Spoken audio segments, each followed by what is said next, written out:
100th career playoff game. His first 99 have produced some of the most memorable performances in postseason history.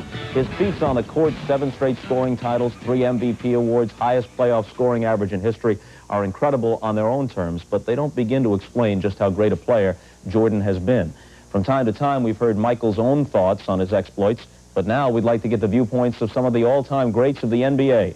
Peter Bessie went in search of the superlatives. To achieve unparalleled greatness, one must transcend time. One's abilities and accomplishments must be measured against those who came before. To be great, one must improve upon existing excellence, and at the same time lead your team to ultimate success. To be the best ever, one must create a standard by which all others are judged. You are simply the standard by which basketball excellence is measured. I would probably call him the ultimate weapon on a basketball court. Offensively, defensively, inspirationally. He just stands apart from every player I've ever seen.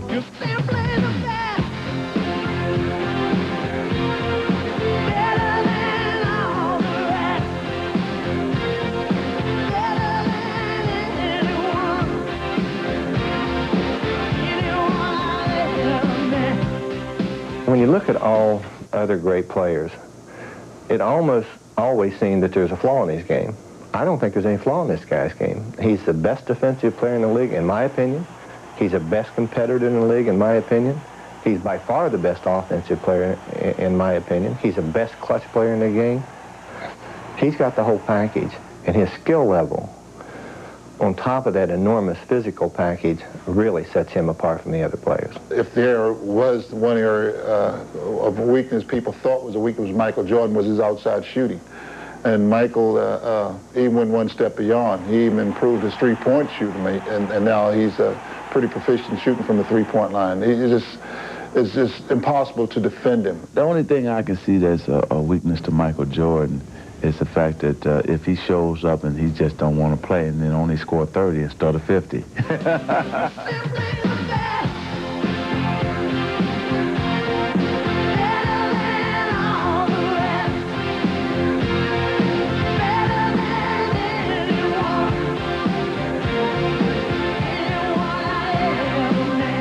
He's literally the Mona Lisa of basketball. He has no imperfections. Baryshnikov of basketball would be a simple term. I would describe him as Connie Hawkins with wings. Superman. An aerodynamic superhero who can't be defined, diagrammed, described, or defended. An outlaw of gravity, a compulsive competitor, a man whose cup is never filled, who always craves more. A man who, quite simply, has conquered the sport.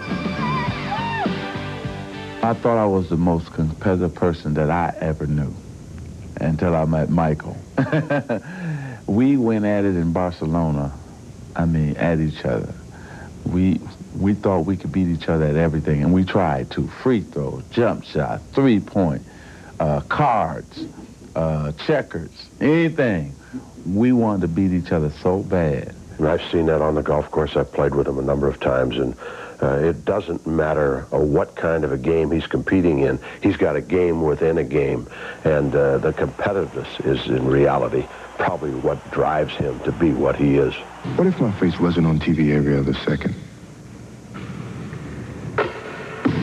What if there wasn't a crowd around every corner? What if I was just a basketball player? Can you imagine it? I can. There's such an enormous burden on you when you're good. It never seems to bother him. But also, what happens when you're that good, other players who are all-star caliber have a lot of courage also. You can see their courage go away when they're playing against him. He emotionally and mentally destroys players at times, and you can see it happen. 4 years ago, I was going into places like Chicago and Los Angeles and saying, Larry Bird is the best player I've ever seen, and they were throwing things at me, as you might imagine. Sitting here today, I don't think there's any question that Larry Bird certainly deserves to be mentioned in the same breath, as does Magic Johnson, with Michael Jordan, but I think at this point in time, Michael is the best basketball player that I've ever seen perform. what I want to tell fans is set your VCRs now, because once he goes, that's the only thing you're going to have is the memories and all the plays, all the joy that he gave us, because it won't be another one, that's for sure.